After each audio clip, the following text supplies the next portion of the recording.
Assalamualaikum warahmatullahi wabarakatuh. Kembali lagi di channel Portal Dimensi dan tentunya masih bersama saya Kang Selamat di sini. Kali ini Kang Selamat akan membawakan kisah yang berjudul Getih Sukmangkara. Kutukan masa lalu yang bangkit untuk membalas dendam nyawa. Cerita ini ditulis oleh Ristori, dan sebelum kita masuk ke ceritanya, buat kalian yang belum subscribe channel ini, tekan tombol subscribe-nya terlebih dahulu dan tekan tombol notifikasinya agar kalian tidak ketinggalan cerita terbaru dari Portal Dimensi. Gak usah berlama-lama lagi, langsung saja kita masuk ke ceritanya. Getih Sukmangkara.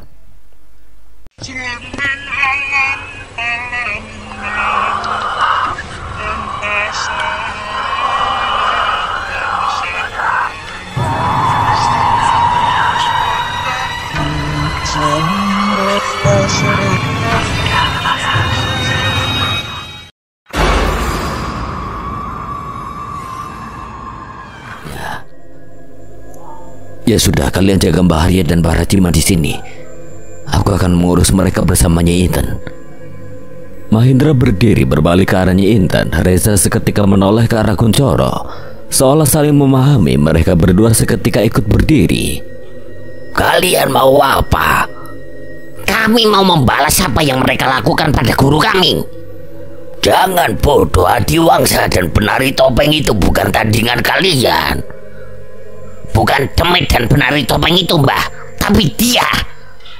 Reza menunjuk ke arah Ki Wijoyo. Reza memperhatikan dengan seksama.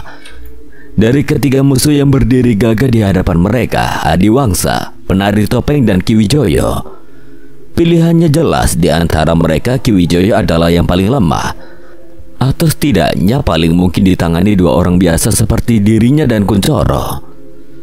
Tanpa banyak kata, Kuncoro segera merapatkan badan ke sisi Reza dan membisik pelan. Bagus, pilih yang paling gampang, weyo. Coro, tetap itu-ituan gagah. Maharia tersenyum tipis meski tubuhnya lunglai dan pendengarannya tidak lagi tajam seperti dulu. Gumaman mereka masih sempat ia dengar. Dalam batinnya ada tawa yang nyaris mekar di tengah luka-luka tubuhnya. Baiklah, kalau itu memang pilihan kalian, tapi jangan sampai merepotkan orang lain. Reza dan Kuncoro mengangguk mantap lalu melangkah menuju posisi Mahendra dan Nyi Inten yang berdiri di garis depan. Mahendra berdiri di sisi Nyi Inten. Aura perempuan tua itu semakin tajam, seperti bayangan malam yang menyembunyikan petir di balik diam. Mau apa kau di sini, Sena? Aku ikut menghentikan mereka, Nyi. Nyai Inten berdecak lalu mengetuk tongkat kayunya ke tanah. Aku sendiri sudah cukup untuk menghabisi mereka bertiga. Tapi Mahendra tetap tenang, senyuman samar namun penuh keyakinan. Kan aku sudah bilang, Nyi, jangan pernah menopang segalanya seorang diri. Biarkan aku ikut menopangnya juga. Kata-kata itu seperti panah yang menembus dinding batu dalam hati Nyi Inten. Sebuah perasaan yang lama terkubur di bawah abu kegelapan kini menggeliat lagi. Perasaan bahwa dirinya tidak lagi sendiri, bahwa ia masih memiliki keluarga.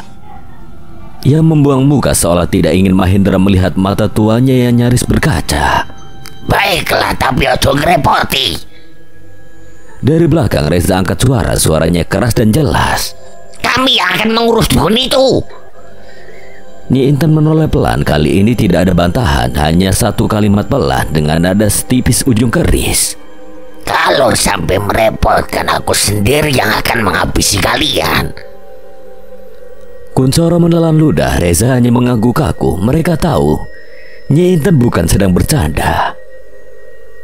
Ki Wijoyo maju selangkah. Keris hitamnya terangkat, ujungnya menunjuk langsung ke arah mereka. Memangnya kalian pikir seorang wanita tua dan tiga bocah bisa melakukan apa? Suara tawanya bergema menyiratkan keangkuhan yang menyesakan malam. Reza tak menjawab dengan kata. Yang mengambil sebuah batu kecil dari sakunya. Tapi Reza sudah merapal mantra. Ajian Waturoso, aura panas menjalar di telapak tangannya, lalu berpindah ke batu itu. Dengan satu lemparan cepat, batu itu meledak di depan Ki Wijaya. Menyabar debu dan asap ke segala arah, langit pun seolah merespon bulan tertutup oleh awan hitam, menyisakan kegelapan pekat di atas tanah pertempuran. Wajah Ki Wijaya terus mengeras, tawanya hilang, matanya kini tidak lagi meremehkan. Ketegangan menggantung di udara. Suara detak jantung seolah terdengar lebih nyaring daripada hembusan angin, dan malam itu adalah awal dari pertarungan penentuan. Di satu sisi, 3 pewaris kegelapan, di sisi lain Dara Jayandaru dan 2 sahabat dengan tekad membara. Perang terakhir mulai menampakkan wujudnya. Ki Wijaya menggertakkan giginya, ledakan kecil dari batu ajen Watu Roso Reza masih membekas di udara. Dan itu cukup membuatnya muak, wajahnya menghitam, bukan karena debu, tapi karena murka yang ia tahan sejak tadi. Keris hitam di tangannya kini ia angkat tinggi-tinggi. Kalian bocah lancang. Suara lirih matanya bergema di antara reruntuhan. Angin berdesir liar seolah menghindari hawa panas dari keris itu. Sekejap tubuhnya melesat seperti bayangan, melompat dengan arah menukik, langsung ke arah Reza dan Kuncoro. Namun keduanya sudah bersiaga. Berpencar suruh. Mereka berlari ke arah 2 arah berlawanan, membuat Ki Wijaya kehilangan fokus. Reza menyerang dari sisi kiri, melompat ringan dengan 1 tendangan. Kau pikir bisa menyerangku dengan seperti itu? Ki Wijaya bersiap menyambut serangan Reza dengan kerisnya. Namun tiba-tiba Reza berhenti sembari menyeringai. Itu hanya pancingan, sekedar mengalihkan perhatian. Bukan dari sini. Kuncoro yang sudah menyiapkan kuda-kuda dari arah kanan melancarkan tendangan bulat ke punggung Ki Wijaya. Tendangan itu mendarat telak, membuat tubuh si dukun itu terpental ke depan, menghantam tumpukan batu puing. Jangan meremehkan 2 pendekar lebah nyengat. Hehe, lah kok malah turu? Bajingan. Ki Wijaya kembali bangkit. Amarahnya semakin membuncah, namun Reza dan Kuncoro tak gentar sedikit pun. Mbah Arya sudah benar-benar menggembleng kedua anak itu untuk tidak merepotkan orang lain lagi. Di sisi lain reruntuhan, penari topeng Angkoro Sukmo berdiri kaku. Sorot matanya menembus lubang hitam pada topeng merah yang menutupi wajahnya.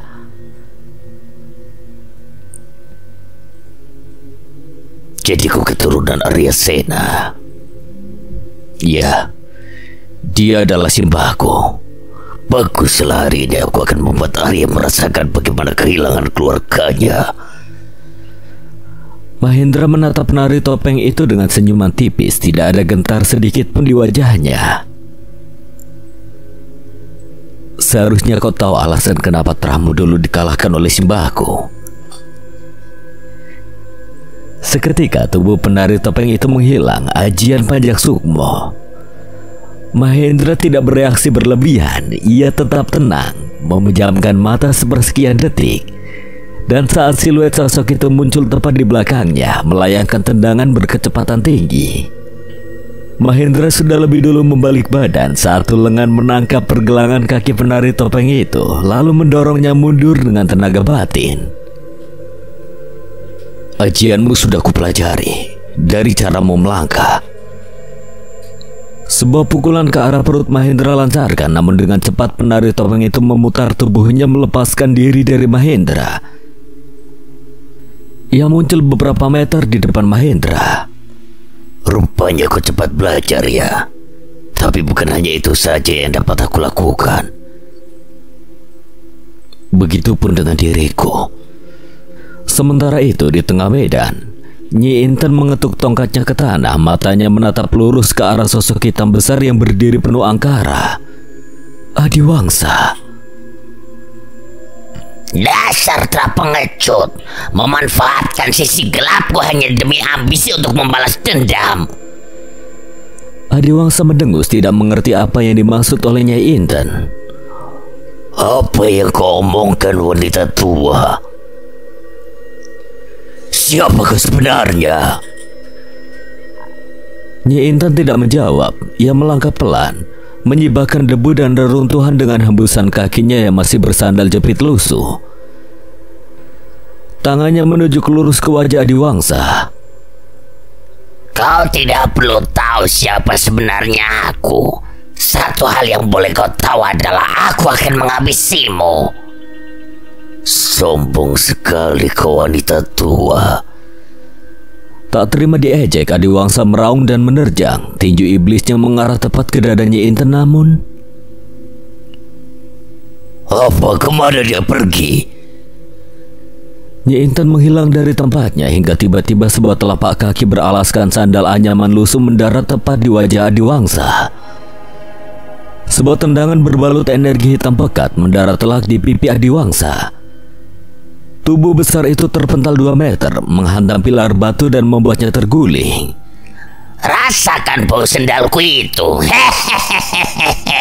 Tepat teletong sapi. Kurang ajar kau wanita tua. Dari kejauhan Barajiman duduk bersandar, tangannya masih memegangi luka di lengannya, napasnya berat. Tapi matanya tak lepas dari medan pertempuran. Ia menoleh perlahan pada sosok di sampingnya, Mbah Arya yang kini juga duduk bersila, mencoba mengatur napas. Arya, kau ini luar biasa, punya leluhur, cucu dan murid-murid hebat yang siap membela gurunya, meskipun mereka tidak tahu sanggup atau tidak. Mbah Arya tersenyum samar yang menoleh ke langit malam yang mulai diselimuti awan mendung. Ini namanya ikatan keluarga, Man. Bukan hanya soal darah, tapi soal siapa yang mau tetap berdiri di sisimu, bahkan ketika kau jatuh. Kadang keluarga sejati datang dari mereka yang memilih untuk tetap tinggal, bukan karena harus, tapi karena ingin. Barajiman terdiam. Kata-kata itu menembus perasaan lebih dalam dari luka yang sedang menganga di lengannya. Kau benar.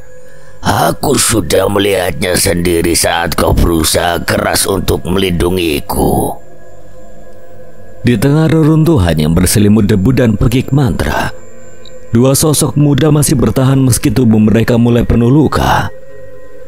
Reza dan Kuncoro, 2 murid Mbah Arya yang dari kejauhan tampak seperti bocah sembrono. Tapi malam ini mereka berdiri sebagai garda penjaga harapan. Ki Wijaya dengan napas memburu dan sorot mata yang dipenuhi bara hitam menangkupkan kedua tangannya ke dada, merapal mantra dalam bahasa kuno yang menggema lirih di sela angin. Rohing lelembut kaulo panggil, sengkolo sukmo tula jiwaku.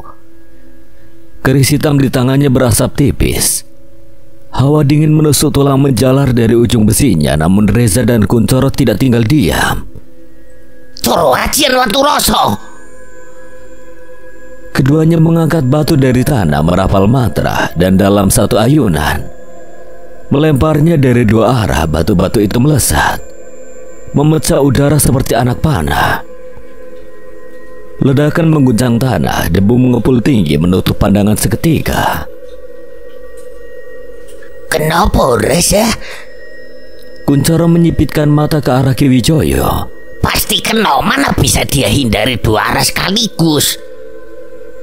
Namun harapan itu tidak bertahan lama. Dari balik kepulan asap, sosok tubuh perlahan melangkah. Mata hitam legam, kulit wajah kini retak seperti tanah kering. Tapi tubuhnya masih tegak dan lebih mengerikan. Ki Wijaya masih hidup. Dan lebih cepat dari yang mereka duga, ia sudah melesat ke arah mereka. Satu tinju menghantam hidung Reza, membuatnya terpelanting ke belakang. Darah segar mengucur dari hidungnya. Giliranmu. Kuncoro ingin kabur ke samping, namun rambut gondrongnya ditarik keras dari belakang. Sebuah siku menghantam perutnya, membuat tubuhnya terlipat. Tubuh Kuncoro terjerembab ke tanah, guling-guling sembari memegangi perutnya. Tapi Ki Wijaya belum selesai. Ia menambahkan satu tendangan keras yang membuat Kuncoro terguling cukup jauh. Tubuhnya berhenti setelah menabrak bongkahan batu. Wajah Kuncoro memerah. Nafasnya tercekat, nyaris kehilangan kesadaran. Di sisi lain, Reza perlahan berdiri. Ia mengusap darah dengan tangannya. Coro, kamu gak apa-apa? Kuncoro tidak menjawab, perutnya masih terasa sesak. Ia hanya mengacungkan jari jempolnya. Ki Wijoyo tertawa lebar. Kalian pikir kalian bisa melawanku hanya dengan nyali dan omong kosong? Dari kejauhan, Barajiman menoleh pada Mbah Arya, tampak cemas dengan Reza dan Kuncoro. Arya murid-muridmu. Percaya saja Rajiman, mereka tidak selemah yang kau kira. Mereka punya caranya sendiri. Kuncoro yang masih terduduk menatap telapak tangannya. Ia mengepalkan tangan, berbisik pelan. Jawoto, bantuin aku. Urat-urat tangannya menegang, kulitnya sedikit menghitam di bagian lengan. Ia berdiri dengan berat lalu menatap Ki Wijoyo. Reza yang melihat itu segera mengalihkan Ki Wijoyo yang melemparkan ajian Watu Roso beruntun pada Ki Wijoyo. Ilmu rendahan itu tidak akan bisa melukaiku. Ia mengibaskan kerisnya menangkis setiap batu yang Reza lemparkan. Ledakan demi ledakan menciptakan asap yang mengudara. Hingga tiba-tiba Ki Wijoyo terkejut saat merasakan hawa keberadaan sesuatu dari arah belakangnya. Di sana, Kuncoro sudah siap melesatkan tinju yang diperkuat kemampuan Jawoto. Iki jenenge ilmu rogo ketek. Ki Wijoyo mencoba menahan dengan sisi datar keris, namun tetap terdorong mundur beberapa langkah. Tinju Kuncoro berbeda dari sebelumnya. Rupanya kau memiliki kemampuan yang merepotkan juga ya. Ya jelas, emang awakmu tau sing sekti. Tidak tinggal diam, Ki Wijoyo kembali menerjang, kerisnya terayun dari berbagai arah. Jangan bangga hanya karena kau bertambah sedikit kuat. Itu bukan apa-apa bagiku. Newan di tangan kosong. Kuncoro berbalik arah, insting hewannya merasakan tanda bahaya dari Ki Wijoyo. Jangan lari ke makhluk gondrong. Ki Wijoyo mengejar Kuncoro, bersiap menghunuskan kerisnya. Kuncoro melompat ke samping menghindari tusukan keris Ki Wijoyo. Namun dengan gerakan cepat, Ki Wijoyo mengubah serangannya. Sebuah tendangan akhirnya mendarat di perut kanannya. Kuncoro terlempar lagi, namun sebelum tubuhnya benar-benar jatuh, sebuah batu ajian Watu Roso meledak dari belakang. Tapi apes, bukan Ki Wijoyo yang terkena, justru tubuh Kuncoro yang tepat berada di belakangnya terkena dampaknya. Waduh! Tubuh Kuncoro terpelanting dan jatuh dengan asap mengepul dari punggungnya. Maaf Coro, ora sengaja. Kuncoro hanya bisa berteriak pelan. Jangkrik, kamu iki temenku apa temennya dukun itu ha? Ki Wijoyo tertawa puas menyadari bahwa dua lawannya mulai kehabisan tenaga. Dasar manusia bodoh. Sudah kubilang kalau ilmu kalian tidak akan mampu menandingiku. Ia melesat ke arah Reza, menyerang dengan sabetan bertubi-tubi. Reza berusaha menangkis dan bertahan, namun salah satu sabetan keris berhasil menyayat pergelangan tangan kirinya. Kali ini akan kulubang dadamu. Ki Wijoyo tidak memberi kesempatan. Ia maju lagi, keris terangkat tinggi, lalu menusuk lurus ke arah dada Reza.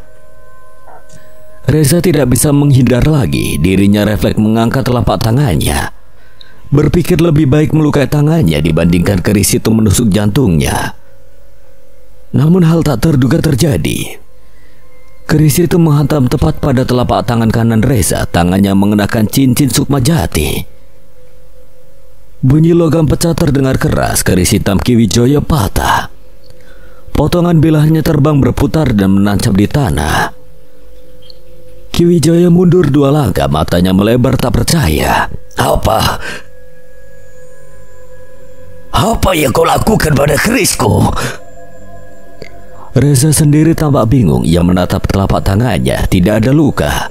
Tidak ada bekas, tapi keris itu benar-benar patah karena tangannya. Apa ini kekuatan cincin Sukma Jati? Ia memperhatikan cincin itu. Darah dari pergelangan tangannya mengenai batu hitam cincin Sukma Jati. Aura kuat tapi lembut memancar dari cincin hitam di jarinya, seolah energi di dalamnya baru saja bangkit dari tidur panjangnya. Ki Wijaya meski kerisnya patah tetap berdiri tegak. Darah mengalir dari sudut bibirnya, tapi bibirnya masih sempat menyeringai. Tanpa keris pun aku tetap bisa menghancurkan kalian. Kekuatan kalian tidak lebih dari gangguan kecil. Reza menoleh pada Kuncoro yang baru saja merangkak dari tanah. Wajahnya kusut bekas ajian Watu Roso yang tadi tidak sengaja mengenainya. Coro, piawamu. Ora apa-apa ya, silitku tok rada geringgingan nak. Reza nyengir lalu menatap telapak tangannya yang baru saja menghancurkan keris Ki Wijaya. Kamu tadi pakai apa terus ya? Kok kerisnya tiba-tiba tugel? Tadi aku nahan keris itu pakai tangan, tapi rasanya tanganku gerak dewe. Cincin iki nonton gerakanku. Kuncoro ikut menatap cincin hitam di tangan Reza, namun pembicaraan mereka tidak bertahan lama. Ki Wijaya kembali bergerak. Kalian ingin bertarung atau berbincang, anak-anak bodoh? Ia melesat secepat bayangan menyusuri celah di antara mereka. Tubuhnya berputar di udara, satu tendangan mengarah ke kepala Reza. Awas ya! Tapi sebelum kata-kata itu selesai, tubuh Reza sudah bergerak ke samping, menghindar dengan mulus seolah tubuhnya mengerti lebih dulu apa yang akan terjadi. Lo, badanku gerak sendiri. Ki Wijaya kembali menyerang, kini dengan rentetan pukulan dan sapuan kaki. Tapi semua itu entah bagaimana berhasil ditangkis oleh Reza. Gerakan tangannya gesit, kuda-kudanya tegak, dan setiap serangan yang datang bisa ia atasi dengan teknik yang bahkan belum pernah ia pelajari. Wah, keren nemen gue ya. Iki punya badanku gerak sendiri, Coro. Serangan Ki Wijaya semakin liar, namun Reza yang biasanya hanya jago melempar batu dan bercanda, kini seolah menjelma jadi pendekar sejati. Setiap gerakannya terukur, setiap langkahnya mengalir, seolah ada sosok lain yang menuntun dari balik kesadarannya. Rupanya kau bukan bocah biasa ya. Ki Wijaya masih berusaha menyerang meski hasilnya mengecewakan. Reza menangkap satu tangan Ki Wijaya dengan ketiaknya, menahan pergerakannya. Coro! Lepaskan aku! Ki Wijaya menendang pantat Reza, namun genggamannya masih kuat. Kuncoro meminta bantuan Jawoto untuk memperkuat serangannya. Otot-otot tangannya menegang, ia berlari dengan tinju Jawoto. Satu pukulan keras mengenai pipi kanan Ki Wijaya. Tubuh tua itu terguling beberapa meter, menabrak bebatuan dan tanah. Hehehe, pas kena pipimu iku rasane piye? Dukun pengkhianat. Kuncoro membusungkan dada meski masih pincang karena bekas tendangan tadi. Ki Wijaya berdiri lagi, tapi kali ini sorot matanya lebih gelap. Ia mengatupkan kedua tangan bersiap membaca mantra lain. Namun insting Reza mengatakan kalau mereka tidak boleh memberinya kesempatan. Satu batu kecil yang dirapal ajian Watu Roso melesat dari tangannya. Batu itu menghantam dada Ki Wijaya. Ledakan kecil mencuat menggoyangkan tanah di bawah kaki mereka. Asap mengepul dan dari balik kabut debu dua siluet muncul bersamaan. Reza menggenggam tangan kanannya erat. Kuncoro sudah dalam posisi meninju. Saatnya pamitan Pak Dukun. Salam dari pendekar Lembah Nyengat. Kuncoro dengan gaya sok keren meski lututnya sedikit gemetar. Dua tinju menghantam wajah dan perut Ki Wijaya secara bersamaan. Tubuhnya terlempar cukup jauh melayang di udara sebelum menabrak pohon besar dan jatuh terkapar. Diam tak bergerak, tidak ada lagi mantra, tidak ada lagi ejekan. Ki Wijaya benar-benar ditumbangkan oleh dua pendekar Lembah Nyengat. Kita berhasil, Coro. Reza mengacungkan telapak tangannya. Mereka saling tos dengan napas terengah. Dada naik turun. Sekarang kita bisa bantuin Mahendra Coro. Tapi nek lawannya Adiwangsa ya mending skip ya. Percaya diri wae, kita udah janji sama Mbak Arya kalau nggak akan ngerepotin. Kuncoro terdiam menatap ke arah Nyi Inten yang masih berhadapan dengan Adiwangsa. Gentar itu pasti, namun mau sampai kapan mereka terus berada di belakang untuk menyaksikan orang-orang di sekitarnya berjuang keras? Yo wes ayo ya, Jawoto juga pengen ikut katanya. Di sisi lain, Mahendra dan penari topeng Angkoro Sukmo masih berdiri saling menatap. Napas mereka teratur, namun tubuh mereka sudah mulai menyimpan luka-luka kecil, sisa dari pukulan dan tendangan yang terus bersautan sejak beberapa waktu lalu. Penari topeng itu melompat ringan ke depan, menyapu udara dengan tendangan rendah. Mahendra melompat mundur menghindar, lalu menukik ke samping, memutar badan dan menghantamkan sikunya ke sisi tubuh lawannya. Satu serangan telah berhasil mendorong penari topeng itu. Namun tak lama ia memutar tubuhnya dan membalas dengan pukulan cepat yang hampir mengenai rahang Mahendra. Keduanya terus bergerak, berputar, melompat, menghantam, menangkis seperti dua bayangan yang saling mengejar di bawah cahaya bulan yang kini mulai menerobos celah awan. Mahendra mundur setengah langkah, menarik napas lalu bertanya dengan suara tenang. "Katakan padaku, untuk apa semua ini? Kenapa kau harus menyeret warga desa yang tidak tahu apa-apa dalam dendammu?" Penari topeng itu diam sejenak, lalu suaranya terdengar, lirih namun tajam dari balik topeng merahnya. "Untuk mereka yang mati sia-sia, untuk keluarga aku, untuk orang-orang yang dianggap pembawa petaka."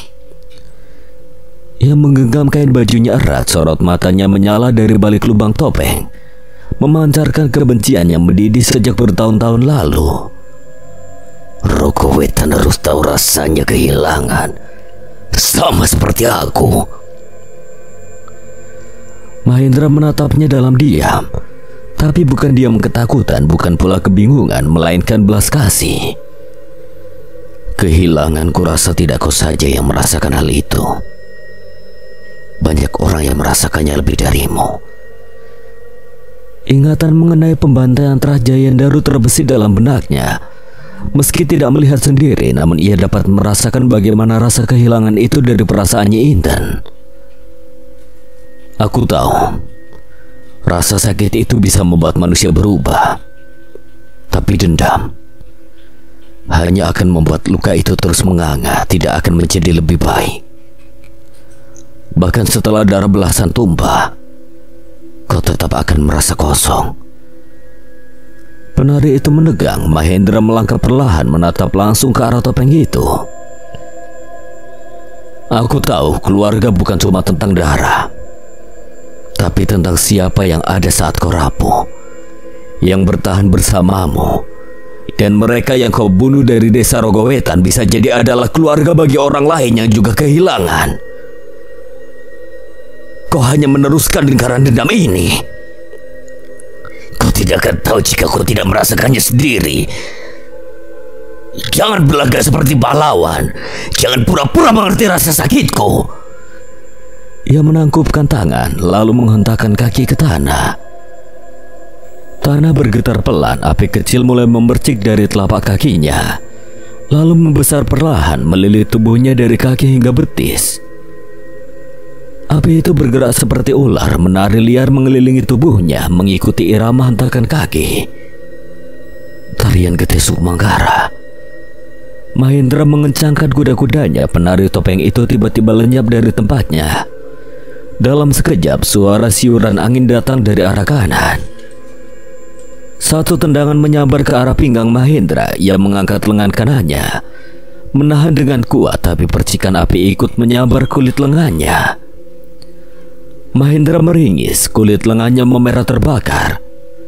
Asap tipis mengepul dari bekas luka itu. Penari topeng itu tersenyum puas, merasa lebih unggul dari Mahendra.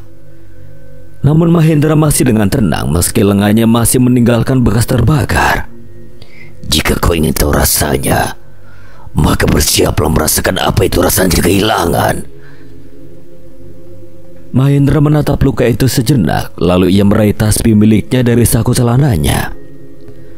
Pelan-pelan jari-jarinya melingkari butiran tasbih, mengalirkan energi batin ke dalamnya.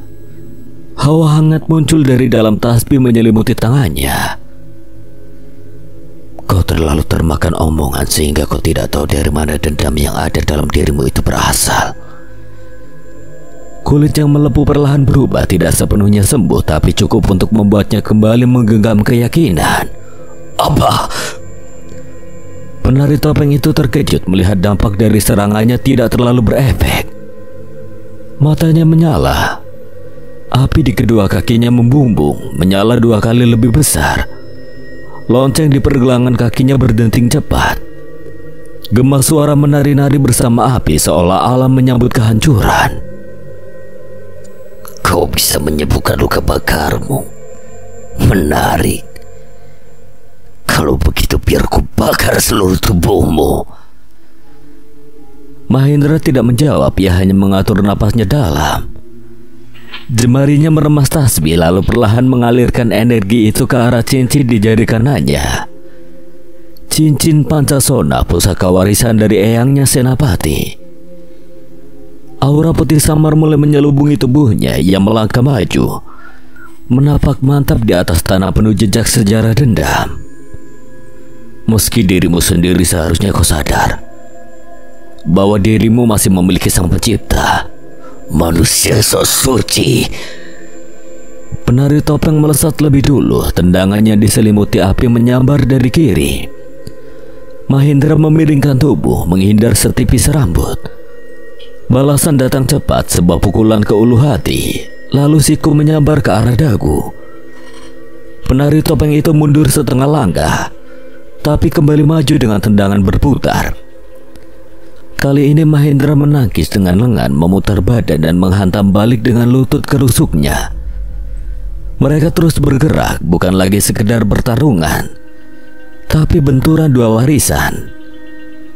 2 arah tujuan dipisahkan oleh takdir masa lalu. Penari topeng mundur sejenak, menangkupkan tangan. Aku telah salah menilaimu, tapi aku akan tetap menghabisimu. Tanah bergetar, api di kakinya berubah bentuk. Semakin liar, loncengnya kini berdentang seperti nyanyian pemanggil kematian. Mahendra menyadari kalau penari topeng itu akan menggunakan seluruh kemampuannya. Ia segera menutup mata, menarik napas dalam-dalam, lalu memfokuskan aliran energi batinnya pada telapak tangan kanan. Ajian Tepak Purwanira, sebuah ajian baru Mahendra pelajari dari kitab Eyang Sena. Sebuah ajian yang bukan hanya untuk melukai, tapi juga untuk membersihkan dari jejak ilmu hitam yang membeli jiwa seseorang terlalu lama. Aku akan bantu untuk dirimu sadar dari pekatnya dendam yang ada dalam dirimu. Butiran tasbih di tangannya bersinar samar. Lapisan energi menyelimuti telapak tangannya. Langkah Mahendra ringan. Kuda-kuda ia ambil dengan mantap. Tubuhnya membatu seperti tiang bambu. Ia mendengarkan suara langkah, aliran energi, desir angin dengan mata terpejam untuk membaca pergerakan ajian Panjak Sukmo. Dalam gelap dan kesunyian, ia melihatnya, satu kilasan energi dari balik gelap. Api yang berkobar kecil. Dengan gerakan cepat Mahendra membuka mata. Ia berbalik menyampingkan tubuhnya, menghindari tendangan berselimut api yang diperkuat ajian Panjak Sukmo yang nyaris mengenai perutnya. Dengan cepat Mahendra membalas serangannya. Telapak tangan Mahendra menampar lurus ke wajah penari topeng itu. Seketika aura hitam yang menyelimuti tubuh lawan terhempas seperti daun kering di tengah badai. Api memudar, suara lonceng pecah dan tubuh penari itu terpental keras ke belakang. Ia jatuh menggelinding hingga akhirnya tubuhnya menghantam akar pohon tua di sudut reruntuhan. Topeng merah yang dikenakannya seketika hancur, menampakkan sosok asli di balik topeng itu. Terlihat jelas kini wajah seorang pria sedikit lebih tua dari Mahendra. Matanya penuh dendam, tapi kini sudah terpejam, napasnya terengah. Tubuhnya tak mampu bergerak. Mahendra mendekat menatapnya. Ia tidak menendang, tidak memukul lagi, hanya menatap lalu berujar dengan lirih. Aku bisa menghabisimu sekarang. Tapi itu hanya akan mengulang apa yang terjadi padamu dulu. Kau kehilangan karena dendam. Dan hampir membuat orang lain kehilangan karena dendammu juga. Mahendra berbalik melangkah perlahan meninggalkan sosok itu.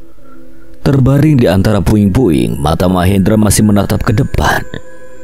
Tapi di dalam hatinya ia tahu satu lingkaran dendam sudah mulai pecah. Di tengah reruntuhan kediaman Trasuk Mangkara, pertarungan mencapai puncak mencekamnya. Nyi Inten berdiri tegak di hadapan Adiwangsa. Matanya menyorot tajam, bibirnya mengatup rapat, dan tongkat kayunya menggurat tanah seperti membentuk garis batas tak kasat mata. Sementara itu Adiwangsa mulai terlihat kesulitan, setiap serangannya meleset. Tendangan-tendangan iblisnya hanya menghantam bayangan. Setiap pukulan mengarah ke arah angin kosong. Sebaliknya serangannya Inten meski tampak sederhana terus mengenai tubuhnya. Dada, perut, bahkan kakinya kini penuh luka lebam. Adiwangsa mengeram, giginya mengatup keras. Siapa sebenarnya kau wanita tua? Nyi Inten tidak menjawab, ia hanya berdiri dengan tenang. Sesekali mengibaskan tongkatnya ke tanah, tapi bagi Adiwangsa, setiap kibasan itu terasa seperti pukulan petir yang tak terlihat. Lama menatap, Adiwangsa mulai sadar, matanya membelalak. Tidak mungkin, kau Nyai Sidorowengi, betapa alas kudu mayang. Kali ini Nyi Inten tidak diam, ia menunjuk Adiwangsa dengan tongkatnya. Jangan sebut nama itu di hadapanku. Aku ora sudi nyandang nama itu. Aku hanya ingin dikenal sebagai Nyai Inten penunggu sendang mayit. Nyai Inten Klopo Pahit, ujar Adiwangsa tidak dapat mendengar dengan jelas. Nyi Inten seketika menunduk, kepala tangannya mengeras saat namanya selalu diucapkan dengan santen Klopo Pahit. Tubuhnya bergetar, tanda emosi yang membuncah. Bajingan, setan bongsor arep mati kowe. Adiwangsa sempat tersentak, namun tatapannya kembali mengeras, seolah menikmati amarah yang membuncah dari aura Nyi Inten, tanpa tahu seberapa bahaya Nyi Inten yang sedang marah. Kalau begitu kita lihat siapa yang bertahan sampai akhir. Tiba-tiba Adiwangsa meraih tubuh Ki Wijoyo yang terkapar di tanah tak sadarkan diri. Lalu penari topeng yang baru saja tumbang dalam pertarungan melawan Mahendra, tanpa ragu, tanpa belas kasih, dengan mulut menganga, Adiwangsa melahap mereka berdua sekaligus. Mahendra yang baru tiba di sampingnya Inten terbelalak. Apa yang kau lakukan? Di sisi kiri, Reza dan Kuncoro yang baru ingin bergabung mundur satu langkah. Raut wajah mereka membeku melihat tubuh manusia dimakan hidup-hidup bukanlah sesuatu yang bisa mudah dicerna. Meski di tanah penuh kutukan ini. Loh, keturunannya sendiri malah dimakan. Loh iya kaya gak ono panganan lain wae. Nyi Inten memicingkan mata, rahangnya mengeras. Dia mengorbankan darah sedarahnya. Sedarah? Di dunia hitam menyebutnya baluran sukma. Ketika seseorang yang menguasai ilmu hitam memakan darah dagingnya sendiri, kekuatannya bertambah berlipat ganda karena darah keturunan mengandung resonansi paling dekat dengan pemilik tubuh. Semakin dekat hubungan darah, semakin dalam hubungan batin. Maka semakin kuat kekuatan yang terserap. Jadi maksudnya daging keluarga sendiri dipakai buat jadi bahan bakar kekuatannya. Begitulah. Suara langkah mendekat terdengar dari belakang. Mbah Arya datang, wajahnya sudah lebih segar meski masih ada luka yang membekas di pelipis dan bahu. Kau melihatnya sendiri, bukan? Itulah yang ia lakukan dahulu. Adiwangsa menghabisi semua keluarganya sendiri. Istri, anak, bahkan adiknya semua jadi tumbal untuk membuka gerbang Senggala Murka. Senggala Murka? Senggala Murka adalah satu dari 7 senggala utama yang pernah mengguncang tanah Jawa. Ia bukan sekedar jin tapi kutukan, entitas dari lapisan tergelap alam lelembut. Dulu ia pernah muncul menghabisi setiap manusia yang ia temui. Seorang ulama agung dari negeri seberang dan kasepuhan tanah Jawa harus bersatu untuk menyekelnya. Dan segel itu tidak pernah sepenuhnya hilang, tapi sisa kekuatannya bisa diunduh oleh manusia lewat perjanjian. Asal ada tumbal, asal ada darah. Bagaimana bisa perbuatan biadab seperti itu terus diwariskan? Panjang ceritanya, biar ku jelaskan nanti. Untuk sekarang hentikan makhluk itu dulu. Adiwangsa berdiri tegak di hadapan mereka semua. Kini tubuhnya bukan lagi tubuh manusia, tingginya nyaris 2 kali lipat dari semula. Otot-otot menegang seperti akan meledak. Taring mencuat dari rahangnya. 2 tanduk mencuat dari kepalanya, berlapis sisik hitam legam. Kukunya panjang, matanya menyala merah. Lihatlah aku. Inilah kekuatan yang kudapatkan dari pengorbanan. Tanah di bawahnya merekah, kabut hitam menjalar pelan ke segala penjuru, mengubah tanah jadi lembab dan berbau anyir.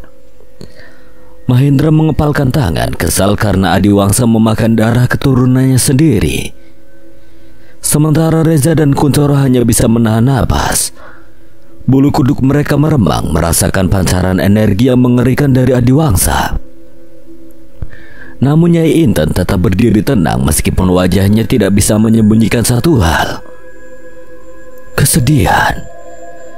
Ia tahu bahwa apa yang akan datang setelah ini bukan lagi sekedar pertarungan antara manusia dan manusia. Ini adalah pertarungan antara iman dan kehancuran.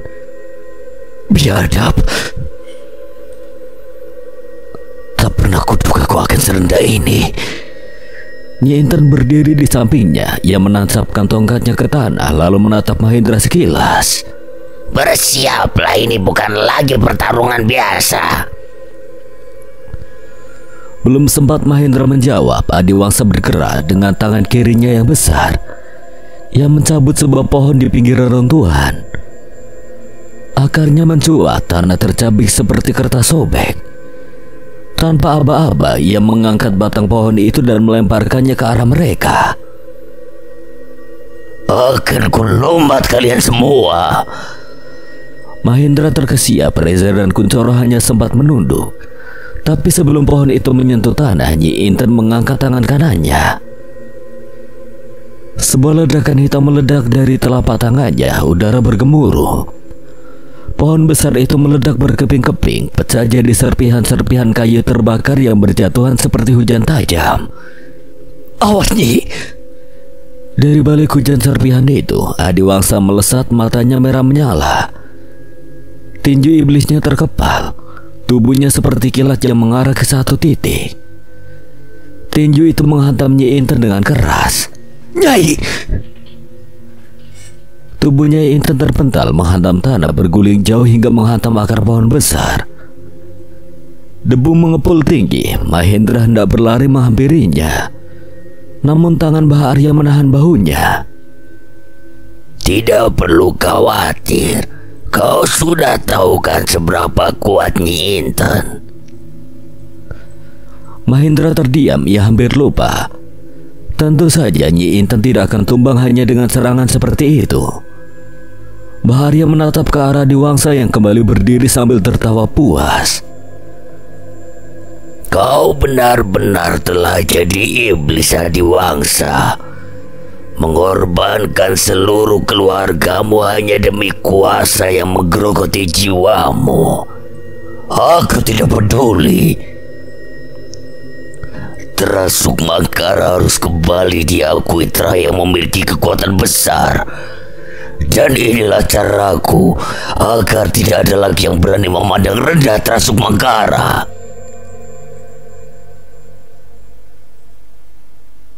Apa gunanya nama besar kalau harus dikotori dengan darah orang yang kau sayangi? Apa gunanya kekuatan kalau semua orang yang mencintaimu telah kau hancurkan sendiri? Cinta, kasih, omong kosong. Dunia ini milik mereka yang kuat. Mereka yang lemah hanya membuat keluarga dipandang rendah. Mahendra menurunkan kepala, menarik napas dalam, lalu ia merapal mantra. Asap putih keluar dari telapak tangannya. Jangan pernah berpikir kalau keluarga seolah menjadi beban. Dengan kecepatan ajian Wiraga Kencana, Mahendra melesat. Dalam sekejap ia sudah berada di samping wajah Adiwangsa. Tinju putihnya mengayun menghantam pipi raksasa itu hingga kepala Adiwangsa terdorong ke samping. Namun tidak memberikan dampak yang cukup. Adiwangsa membalikkan wajahnya, lalu melancarkan kepalan tangannya yang besar.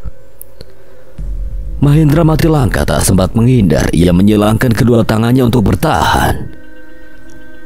Kau mati lebih dulu, Sena. Namun tubuh Mahendra tak terkena, sebuah bayangan muncul dan menariknya ke belakang dengan kecepatan luar biasa. Terima kasih banyak, Nyi. Jangan pernah mencoba menahan serangan itu, bocah. Tubuhmu belum siap menanggung kehancuran sebesar itu. Mahendra mengangguk, memahami apa yang ia maksud. Mungkin jika terkena, tubuhnya tidak hanya terpental namun akan hancur.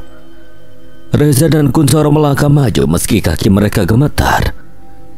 Keringat mengalir deras dari pelipis, tapi tidak ada pilihan. Mereka harus membantu Kuncoro mengerahkan ilmu rogo ketek. Tangan kirinya membesar, urat-uratnya membiru seperti akar. Reza menggores telapak tangannya sendiri, mengoleskan darahnya ke cincin Sukma Jati. Ayo Coro, kita pukul dia bareng-bareng. Kita incar si Kiles ya. Mereka berlari, berteriak dan menghantam kaki Adiwangsa dengan sekuat tenaga. Namun tak bergeming, tubuh Adiwangsa bahkan tidak bergerak sedikit pun. Ya, orang mempar. Keringat mulai membanjiri keningnya. Perasaan aneh mulai mereka rasakan. Perlahan mereka menoleh ke atas. Nampak Adiwangsa menunduk dengan tersenyum keji, lalu mengangkat kakinya bersiap menginjak mereka berdua. Semut-semut kecil, serangan kalian hanya membuatku gatal. Namun tiba-tiba kaki Adiwangsa terpental ke belakang. Dengan ajian Braja Musti, Mbah Arya menghantam kaki iblis itu dan memundurkannya. Cukup, Reza, Kuncoro, kalian mundur. Jaga Mbah Rajiman. Tanpa banyak bicara, mereka segera berlari mundur menuju Mbah Rajiman. Kini hanya tinggal Nyi Intan, Mahendra dan Mbah Arya yang berdiri sejajar menghadap sosok Adiwangsa yang dikuasai Senggala Murka. Mahendra menatap ke depan, di sampingnya Nyi Inten dan Mbah Arya berdiri sejajar. Debu berputar di sekeliling mereka. Tiba-tiba Nyi Inten berkata, suaranya dalam namun tegas. Ayo kita tunjukkan padanya. Apa itu arti sebenarnya dari kekuatan darah keturunan? Mbah Arya terperangah, ia menoleh cepat ke arahnya. Begitu pula Mahendra, ia sama terkejutnya. Kata-kata itu keluar dari mulutnya Inten yang biasanya selalu menyuruh mereka mundur dan menyelesaikan segalanya sendirian. Mahendra menyeringai menatap Nyi Inten dengan penuh arti. Akhirnya Nyai mau berdiri bersama keluarga.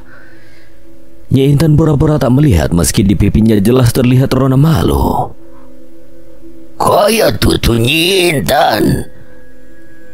Spontan Nyai Intan menoleh ke arah mereka berdua. Apa gue kelam aku pakai kekuatan Sinorweng ya? Jangan Nyi, itu malah memperburuk keadaan. Nah yo wis, tinggal ikut wae omonganku, ora usah kakek mikir sing aneh-aneh. Mbah Arya memasang wajah kecut, seraya berucap lirih. Wong sampean di sini aja udah aneh kok. Nyai Intan seketika melirik dengan ujung matanya. Mbah Arya membuang arah pura-pura bersiul. Adiwangsa tertawa membahana, gema tawanya membuat tanah berguncang pelan. Ikatan keluarga katamu.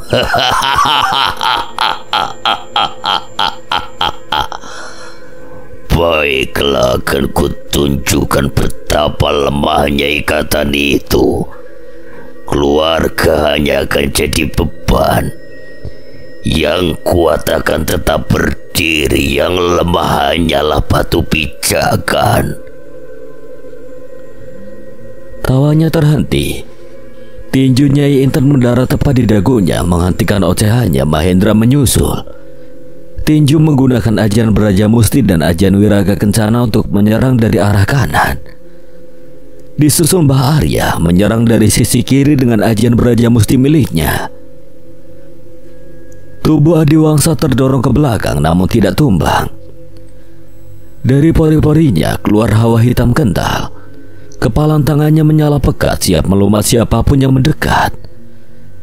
Meski tubuhnya besar, pergerakannya cepat seperti sambaran kilat. Mahendra, Mbah Arya, dan Nyai Intan berputar menghindari setiap serangannya. Angin berdesir kencang, ledakan kecil meletup di mana-mana. Tanah bergetar tiap langkah Adiwangsa menghentak. Tiba-tiba dari mulut Adiwangsa menyembur bola api raksasa. Api menyapu tanah dan langit. Mahendra dan Mbah Arya terkejut. Namun Nyai Intan menancapkan tongkatnya lalu merapal sebuah mantra. Ajian Banyu Geni. Dengan telapak tangannya menghantam bola api hingga lenyap dalam ledakan uap mendesis. Sudah cukup main-mainnya. Nyai Intan menoleh ke arah Mahendra dan Mbah Arya lalu berteriak. Hei bocah tua, Sena, gunakan ajian pengikat raga bersamaan untuk menahannya. Mahendra dan Mbah Arya menoleh, tidak mengerti apa yang dimaksud. Namun mereka tetap menurutinya. Percuma saja, kalian tidak akan bisa menahanku dengan ajian rendahan itu. 3 suara mantra bersautan merapal ajian pengikat raga. Angin yang berhembus seketika berputar di sekitar mereka.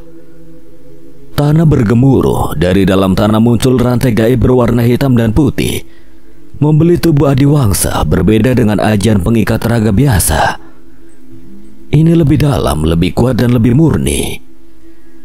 Adiwangsa mengerang, energinya mengguncang tapi rantai itu tak bergeming. Apa ini? Inilah ikatan keluarga yang tidak bisa kau pahami, Adiwangsa. Kita akhiri ini, serang jantungnya bersamaan. Mahendra dan Mbah Arya mengangguk mengerti. Mereka bertiga seketika menutup mata.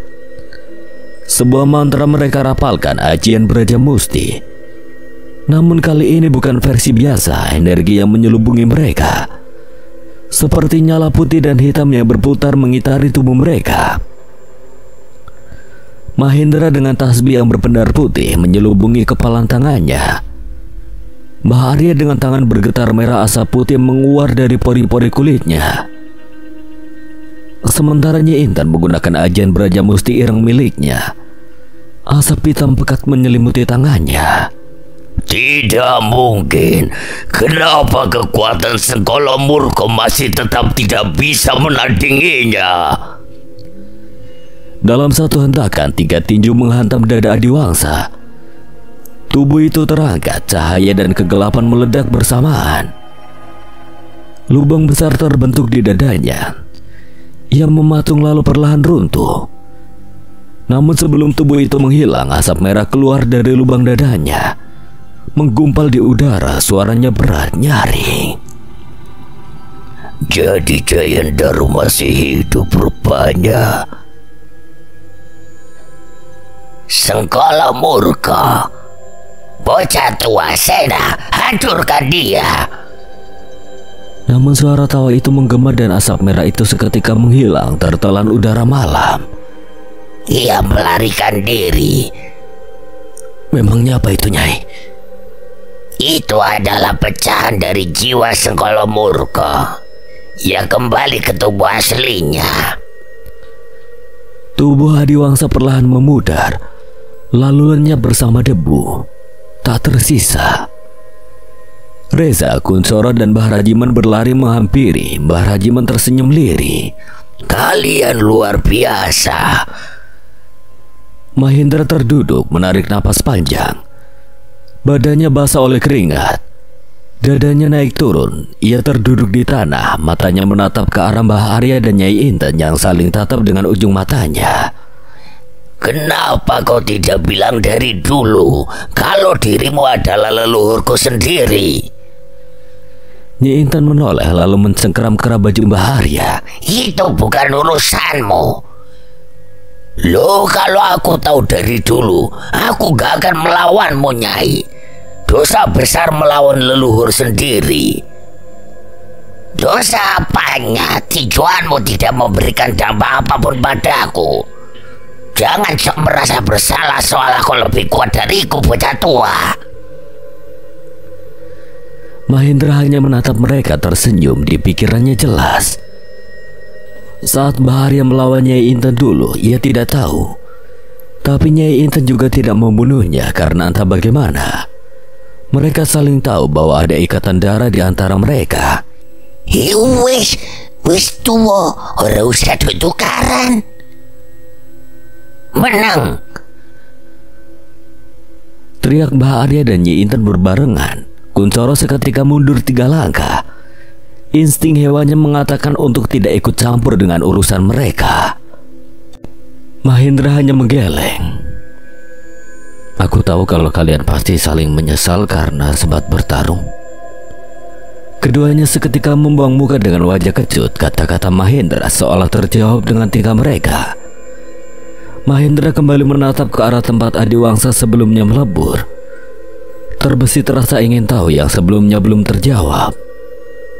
Nyi, kenapa kekuatan yang digunakan Adiwangsa selalu ada saja yang menggunakannya? Padahal itu jelas perilaku biadab.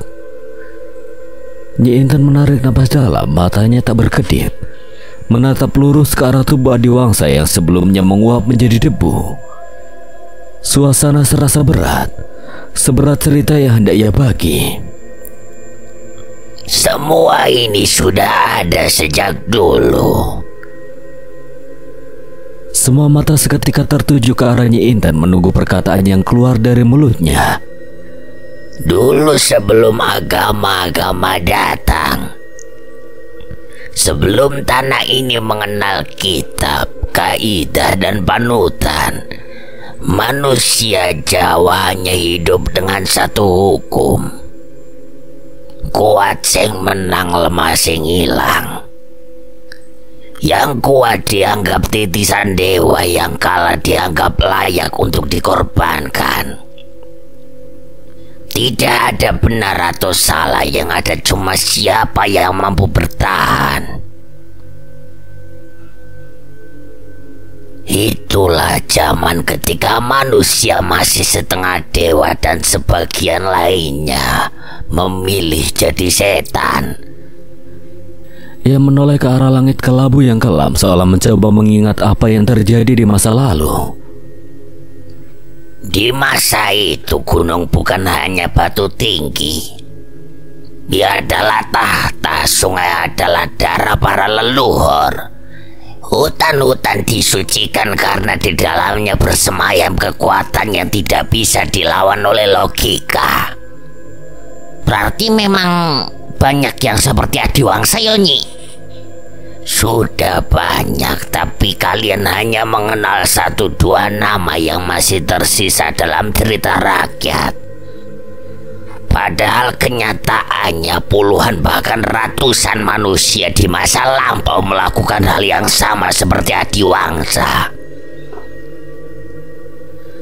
Mereka memakan darah dagingnya sendiri karena percaya bahwa kekuatan sejati hanya bisa diperoleh dari rasa kehilangan dan pengkhianatan tertinggi, yaitu keluarganya sendiri.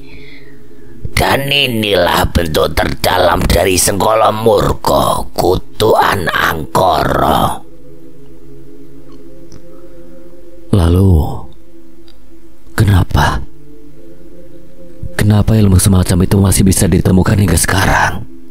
Karena manusia lebih berbahaya dari setan. Setan hanya tahu satu hal, menyesatkan. Tapi manusia bisa memilih. Dan ketika manusia memilih untuk menjadi lebih kejam dari iblis, maka ilmunya pun akan berkembang, diwariskan, ditulis, disebar diam-diam dan dibungkus dengan berbagai alasan untuk perlindungan, kekuatan, atau bahkan balas dendam. Kalian bertanya-tanya kenapa warisan kelam seperti ini masih ada.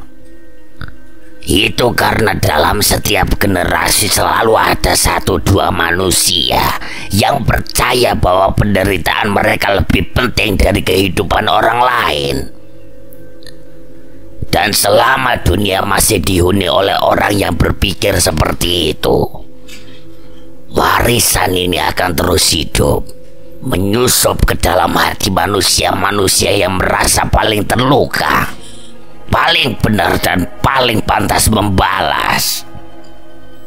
Itulah kenapa kita harus terus melawan, bukan hanya melawan makhluk seperti Adiwangsa, tapi juga melawan sisi gelap di dalam diri kita sendiri.